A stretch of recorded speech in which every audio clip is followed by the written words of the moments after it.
Apakah Anda sudah memiliki deskripsi jabatan bagi seluruh pemegang jabatan yang ada di dalam organisasi?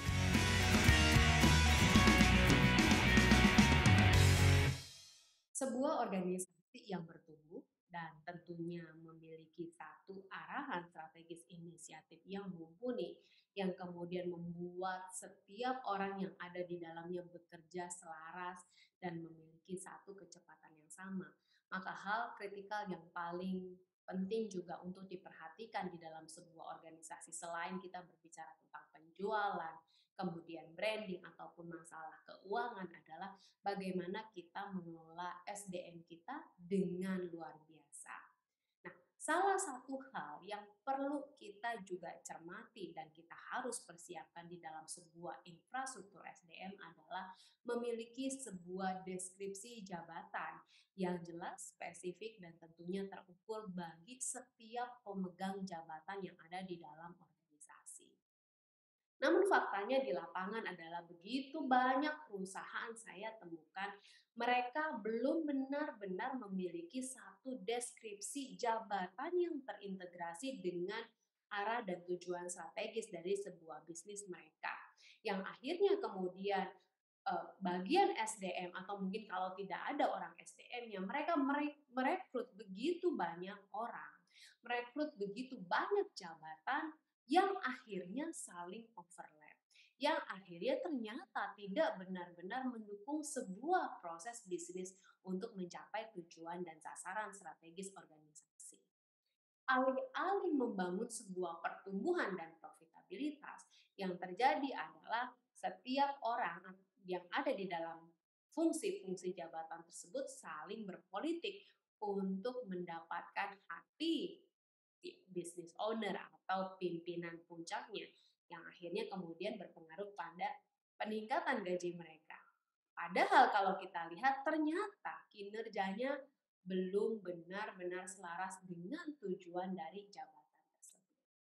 Nah, ini mungkin saja terjadi di perusahaan Anda. Pertanyaan saya adalah, apakah Anda sudah memiliki deskripsi jabatan bagi seluruh pemegang jabatan yang ada di dalam organisasi Anda? Atau kalaupun sudah ada, apakah benar itu adalah sebuah deskripsi jabatan yang menggambarkan sebuah tujuan jabatan, kenapa jabatan tersebut ada? Kalau belum, maka ini adalah saat yang tepat. Sebelum Anda benar-benar lari begitu kencang dan mengejar pertumbuhan, mengejar pendapatan, lalu kemudian ketika terjadi krisis dan bisnis Anda tidak kuat secara fondasi, maka bisa ada kemungkinan besar bisnis Anda akan menurun dengan drastis. Maka hari ini saya mau mengajak rekan-rekan semua, mari kita persiapkan sebuah fondasi. Salah satu fondasi dasarnya adalah memiliki job description bagi seluruh pemegang jabatan yang ada. Nah, pertanyaannya adalah begini, kalau kemudian saya belum ada sebuah deskripsi jabatan bagi seluruh jabatan yang ada di dalam organisasi, lalu apa yang harus saya lakukan?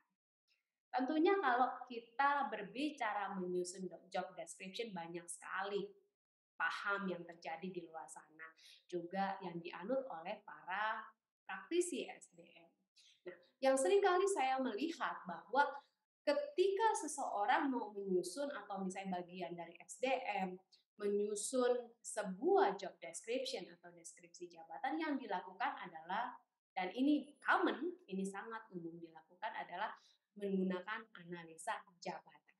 Ya, mungkin rekan-rekan juga familiar dengan hal ini. Apa yang dilakukan di dalam analisa jabatan? Yaitu melakukan wawancara dengan pemegang jabatan atau dengan atasan pemegang jabatan.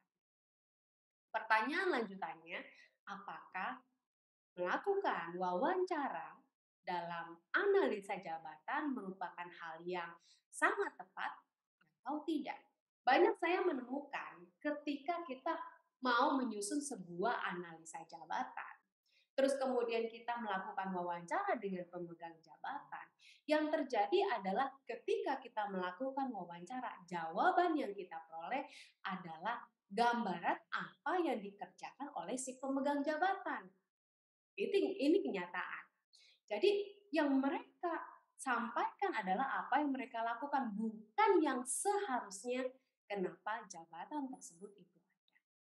Atau kalaupun misalnya kita tanyakan kepada atasan dari pemegang jabatan adalah yang dia ceritakan, yang dia sampaikan adalah apa yang dia pernah lakukan dan apa yang dia harapkan.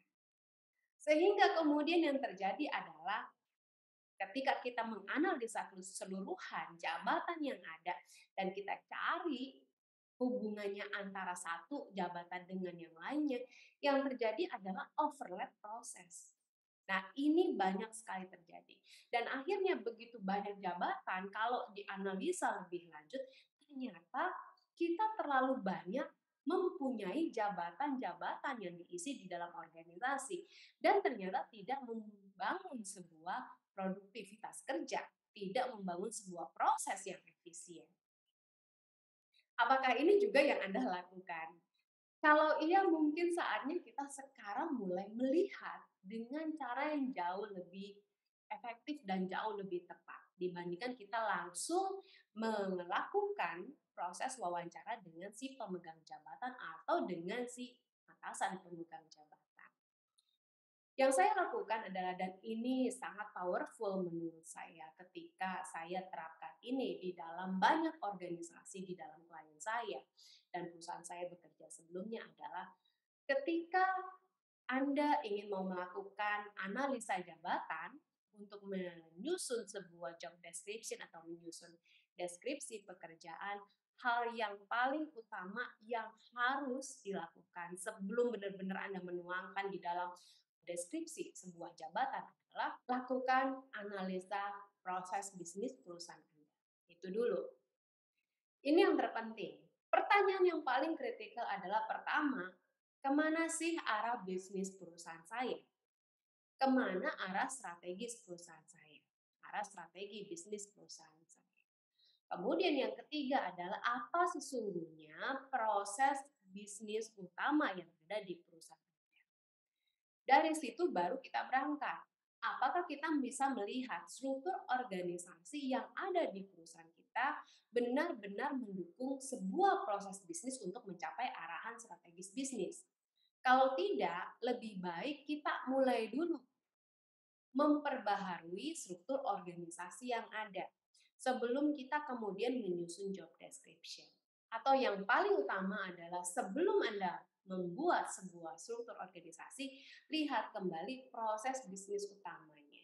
Apakah prosesnya benar-benar mengakomodir arahan atau tujuan strategis perusahaan? Apakah itu menggambarkan sebuah proses yang efisien? Atau jangan-jangan kita harus membenahi dulu proses yang ada di dalam organisasi.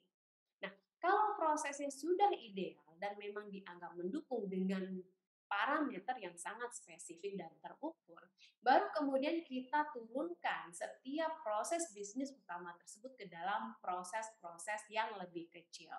Nah, di sini akan mendapatkan gambaran yang lebih kecil lagi kalau kita berbicara fungsi-fungsi jabatan di dalam organisasi. Dari mulai kelas 1 atau pimpinan puncak sampai dengan level staff atau officer. Di sini kita bisa mendapatkan gambaran sebenarnya kalau misalnya seorang staff, apa sih tujuan utama jabatannya? Kalau seorang GM, apa sih tujuan utama jabatannya? Kita gambarkan dari situ. Dan kita masuk ke dalam proses masing-masing prosesnya. Dan tentunya kalau kita berbicara tujuan utama sebuah jabatan, masing-masing jabatan mempunyai peran. Dan perannya masing-masing terpotret di dalam uh, proses utama bisnis tersebut. Nah, ini yang harus dilakukan. Kemudian kalau sudah, baru kemudian kita lakukan interpretasi, kita lakukan wawancara untuk mendapatkan apa validitas dari proses bisnis utama, proses bisnis turunannya, sampai kemudian apa sih sesungguhnya yang terjadi di lapangan. Dengan begitu Anda bisa menyusun sebuah job description yang baik. Tentunya sebuah job description harus menggambarkan tujuan utama organisasi, tujuan utama jabatan di dalam organisasi yang sifatnya umum dan ini bukan instruksi kerja. ya. Kalau instruksi kerja maka kita berbicaranya adalah key activities atau dengan juga ditambah key performance indicator. Kalau deskripsi jabatan sifatnya sangat umum. Nah, kalau berbicara yang lebih spesifik lagi namanya instruksi kerja disertai dengan indikator kinerja. Ini yang harus dipahami. Lalu apalagi yang harus ada di dalam sebuah job description? Setelah Anda menyusun tujuan utama jabatan, yang kedua adalah tentukan tanggung jawab utama jabatannya, yang tentunya mengacu kepada proses bisnis yang sudah ada. Dan kalau kita berbicara tujuan utama jabatan, maka di dalamnya harus mendeskripsikan apa yang dilakukan dan tujuan yang diharapkan, yang dihasilkan dari apa yang dilakukan. Dan kalau kita berbicara tujuan utama, tujuan tanggung jawab utama dari sebuah jabatan tidak lebih dari 5 sampai dengan 8 maksimal dari tanggung jawab utama. Lebih dari itu biasanya juga tidak maksimal.